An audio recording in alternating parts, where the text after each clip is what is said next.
Hey everyone, we're working hard to get our first 1,000 subscribers, sign up and you won't regret it. If you've ever heard your dog bark like it's trying to warn the entire zip code, you know the sound. Not the usual, mailman exists, bark. Not the, squirrel has committed a crime, bark. This was the bark that said, something is wrong. It was late. Past midnight late. The kind of late where your house makes little settling noises and every shadow feels like it has intentions. I rolled out of bed, half asleep, still trying to find reality. My wife, Hannah, stirred beside me and mumbled something into the pillow. She'd been falling asleep early lately, claiming she was tired from work. I believed her. Mostly. Our dog, Ranger, was at the back door, body rigid, nails clicking against the tile like he was ready to launch himself through glass. He wasn't a huge dog, but he was loud and protective in a way that made you feel safe, until you realized what it meant when he was terrified. I peeked through the blinds over the kitchen sink. The backyard was washed in pale light from the motion lamps along the fence. Snow wasn't on the ground, but the grass was wet, reflecting just enough to make the yard look like a stage. And there, under that light, was a man. Bare feet. No shirt. And, yes, underwear. He sprinted across my yard like a horror movie extra who took a wrong turn. He wasn't jogging. He wasn't walking. He was running for his life. For a second my brain tried to make it make sense. Sleepwalker? Drunk neighbor? Someone robbed? Then he slipped on the wet grass near the patio and caught himself with both hands, scrambling back up like a panicked animal. He glanced over his shoulder toward the side gate, like he expected something to come through it. Ranger exploded again, slamming his paws against the door. I felt the old, automatic heat in my chest. The my house, my wife, my life kind of heat. I turned the lock. Behind me, I heard the bed creak. Hannah was up now, padding into the hallway. "What is it?" she asked, still thick with sleep. I didn't answer. I was watching the man in my yard, trying to decide if he was a threat or a victim. He reached the fence line, grabbed the top rail, and tried to hoist himself over. But it was taller than he expected, and his wet hand slipped. He dropped back down hard, then ran again, this time toward my back steps. Right toward my door. My hand stayed on the knob. That's when Hannah appeared in the kitchen doorway and saw what I saw. Her entire face changed in a single second. Not confusion. Not fear. Recognition. Her eyes went wide like she'd just been caught in a lie.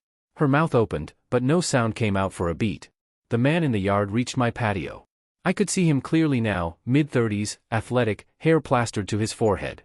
His chest rose and fell in frantic bursts. He looked like he'd been chased out of something, or someone. I heard him slap a palm against the sliding door, hard. Not a gentle knock. A desperate hit. And Ranger went completely feral. I twisted the knob, thinking, let the dog out. Keep this guy away from the house. That's when Hannah screamed. Not a normal scream. Not the startled kind. It was raw. Panicked. A scream that came from deep inside her chest like she was trying to stop a tragedy already in motion. "No!" My hand froze on the lock. Ranger whined and barked, pressing his muzzle against the crack. The man outside looked up at the window and, this is the part that made my stomach go cold, he looked straight past me. Like he was looking at her. And in that split second, Hannah didn't look like a wife worried about a stranger.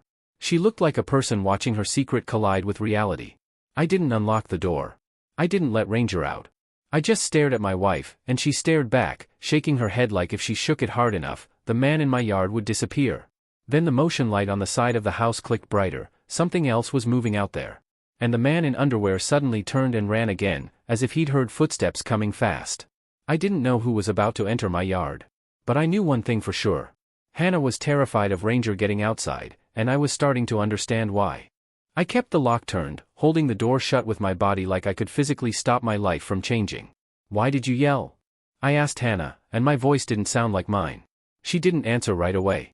Her eyes kept darting between the yard and Ranger, like she was trying to do math faster than time. Outside, the man cut toward the left side of the yard again, slipping behind our shed. The motion lights snapped on in a chain, one after another, illuminating wet grass and fence boards. Then I heard it, another sound. A gate latch. Metal clicking. Someone else was coming in. Ranger barked so hard he gagged. His whole body trembled against the door. Hannah stepped forward, both hands raised slightly, the way you approach a dog that might bite. "Caleb," she said, and hearing my name like that, tight, pleading, made my skin prickle. "Don't. Please don't open it." "Who is that?" I asked. "It's," she started, then stopped, like the truth had a weight she couldn't lift. I looked back through the blinds. A figure entered the yard through the side gate. Not a random stranger. A man in dark pants and a jacket, moving quickly and confidently. He wasn't stumbling. He wasn't lost. He moved like he'd been here before. He scanned the yard, then headed straight toward the shed. The man in underwear burst out from behind it, changing direction again like a cornered animal. He ran toward the fence, tried to climb, failed, and stumbled back. The man in the jacket closed in. I couldn't hear their voices through the glass, but I saw the underwear guy throw up his hands in a gesture that looked like begging. The jacket guy grabbed him by the arm and yanked. My throat tightened. I didn't like the look of it. I didn't like any of it. Do we call the police? I asked, already reaching for my phone. Hannah lunged forward and grabbed my wrist. No, she said instantly. That word hit harder than her scream. No? A man is in our yard, another guy is chasing him, and you're saying no? Her grip tightened. I could feel her nails. He's not, she swallowed. It's already handled. Handled by who? I asked. She didn't answer. Outside, jacket guy forced underwear guy toward the side gate. Underwear guy looked back at the house again. At our window. At Hannah. He mouthed something. I couldn't hear it, but I saw it. His lips formed a short word, like a name. Hannah flinched like it was a slap. And that's when my brain stopped protecting me. Because recognition wasn't just on her face. It was in her body. The way she leaned forward without thinking. The way her hand lifted like she almost wanted to open the door, then dropped. My stomach turned. Do you know him? I asked. She hesitated for half a second too long. Yes, she whispered. The yard went quiet as the two men disappeared through the side gate. Motion lights stayed on, making everything look too bright and too exposed. Ranger still growled, low and steady now, like he'd memorized a scent. I turned to Hannah fully. My hands were shaking, not from fear anymore, but from adrenaline trying to become certainty.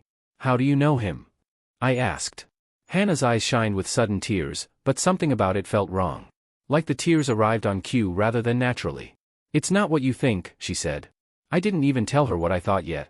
I stared at her, waiting for a story that could explain why a half-naked man was running across my yard late at night, why another man chased him like he owned him, and why my wife screamed like she was trying to stop a dog from exposing a secret.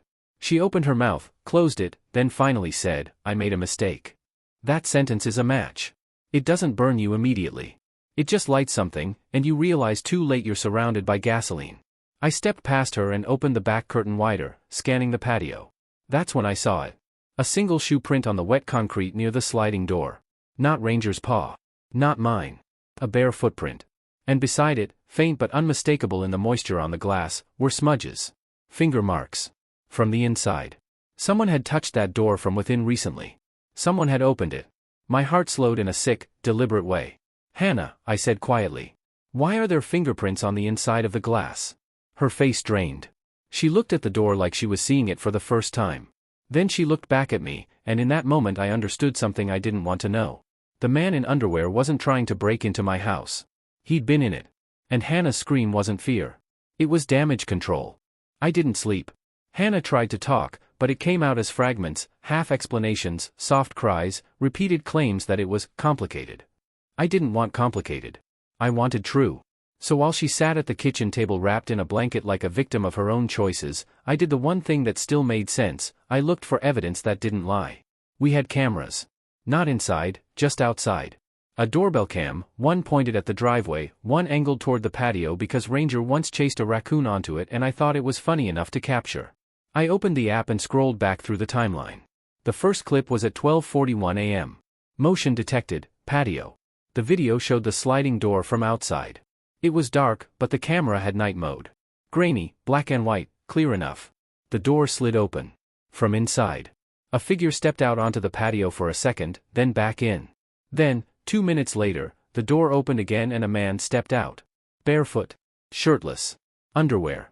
He paused, staring toward the side yard like he'd heard something. Then he sprinted off the patio into the grass.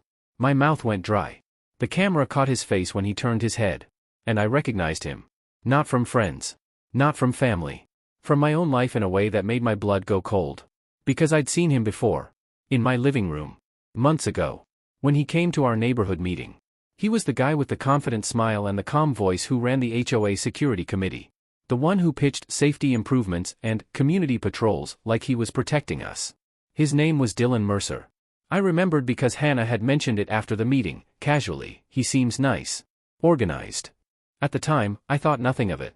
Now I watched him run out of my house wearing nothing but underwear. I turned toward the kitchen table. Hannah's eyes flicked to my phone, and she knew. She knew the moment I knew. "That's him," I said. It wasn't a question. Hannah pressed her hands against her mouth like she was trying to hold her own confession inside. "And the other man?" I asked, already scrolling. Another clip popped up. 12:46 a.m. Motion detected, side gate. The figure in a jacket entered the yard. The camera angle didn't show his face clearly, but he moved with purpose. He headed straight toward the shed, exactly like I'd seen. He caught Dylan. He grabbed him by the arm. And when Dylan struggled, jacket guy shoved him hard enough that Dylan nearly fell. Then the jacket guy leaned in close, and for a second the infrared caught his face in profile. My stomach turned again, for a different reason. Because that face was familiar too. It was a man Hannah claimed she barely knew. A guy who had started showing up around her work events, always in the background of photos, always in the comments when she posted group pictures. A local real estate broker named Logan Pierce. Hannah's friend from a networking thing. I'd never liked the way she said his name, too quickly, too lightly, like she wanted it to sound small. Now he was in my yard after midnight, dragging the HOA guy out like he owned him. I locked my phone screen and stared at my wife. "How long?" I asked. Hannah's shoulders shook. I hated that part of me that still wanted to believe her pain meant innocence. I hated that softness. It felt like weakness. "It wasn't supposed to be like this," she whispered. I didn't ask what this was. I asked the only thing that mattered. "Were you going to tell me?" I said. She didn't answer. Silence is an answer when the stakes are high enough. I walked past her and into the living room. Our house looked normal. Pictures on the wall. Ranger's toys in a basket. A throw blanket folded on the couch. And yet, I suddenly saw it like a stranger's house. Like I'd been living inside a story someone else wrote. Then my eyes landed on the sliding door. The lock. The track. I crouched and examined it. Something small and almost invisible caught the light, a faint scratch pattern along the metal. Not from tonight. Older. Repeated. Like someone had been opening it carefully, quietly, often. A memory clicked into place, Hannah insisting we keep the back door unlocked sometimes, because Ranger needed to go out quickly. I'd argued. She'd pushed. I'd caved. I stood up, and the anger finally arrived cleanly, without confusion. This wasn't a one-time mistake. This was routine. And now it had escalated into something I didn't understand, the HOA guy fleeing half-naked, Logan hauling him out, Hannah screaming at me not to let my dog out. That wasn't just cheating. That was something else. Something coordinated. Something ugly. I went back to the camera timeline and scrolled further back, days, weeks. And there it was. Clips at odd hours. The sliding door opening. A shadow stepping in. Always with night mode grain. Always when I was either traveling for work or asleep upstairs. I felt like I couldn't breathe. Then I found one clip that made my hands go numb. Logan wasn't just visiting Hannah. He was handing her something. An envelope. She took it quickly and looked toward the hallway, toward the stairs, like she was checking if I was coming down. She tucked it into a drawer. I watched it twice, 3 times, like repetition would change what I'd seen. I went to that drawer. Hannah stood up fast. "Caleb, don't." I pulled it open. Inside was a thick manila envelope. And on the front, in black marker, were 2 words that made my entire body go cold. Mercer file. I didn't open the envelope right away. I don't know why. Maybe some part of me hoped it was empty. Maybe I was bracing for how far this could go beyond a simple affair. Hannah stood behind me, crying harder now, begging me to stop, saying she could explain, saying she was scared. Ranger sat near my legs, watching her like he didn't recognize her either. I slid a finger under the envelope flap and opened it. Inside were printed pages. Photos. Screenshots. And a handwritten list of addresses. At the top of the first page was a title. HOA Security, Unofficial Operations. I scanned. The words jumped out like broken glass. Hidden cameras installed in neighbors' yards. Keypad codes recorded. Notes about who left for work when. A list of women's names with times and brief descriptions, enough to make my skin crawl. And then, in the center of it all, a paragraph that turned my nausea into rage. A plan to create leverage over homeowners by catching them in compromising situations, affairs, arguments, drinking, so they'd comply with HOA demands, pay fees, or sell their property under pressure. I flipped through the pages fast, my hands shaking. And then I saw my name. Not just Hannah's. Mine. A note about my work travel schedule.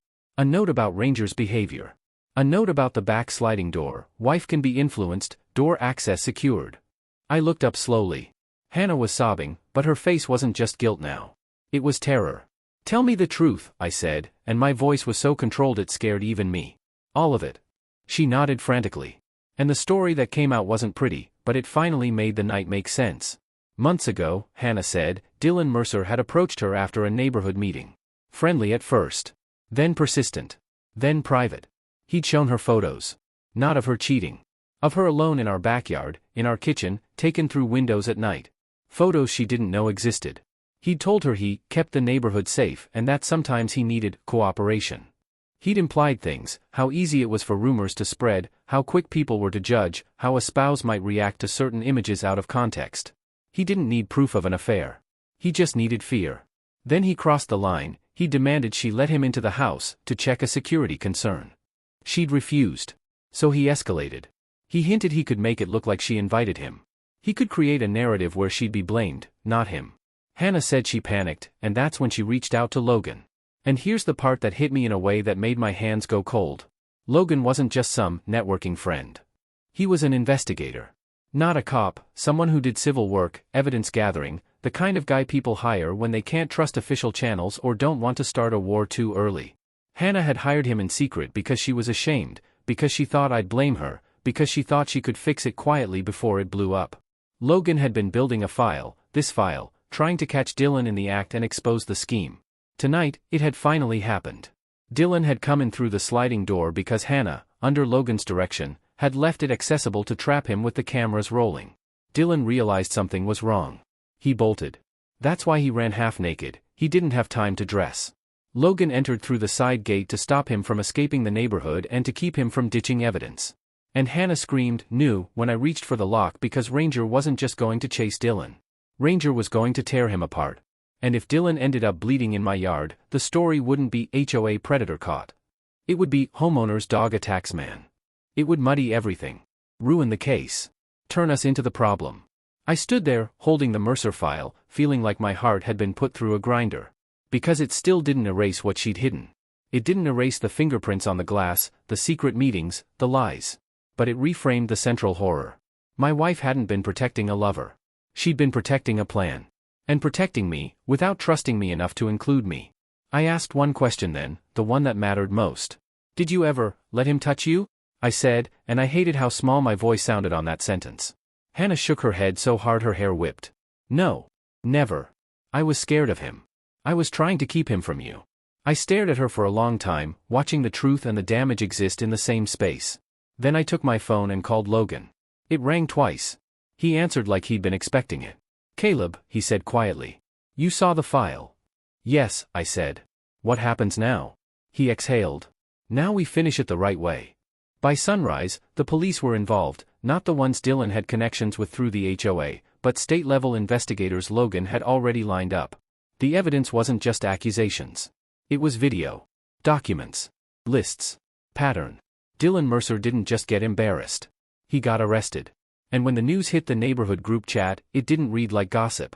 It read like a warning. The person who claimed to protect the community had been exploiting it. As for Hannah and me?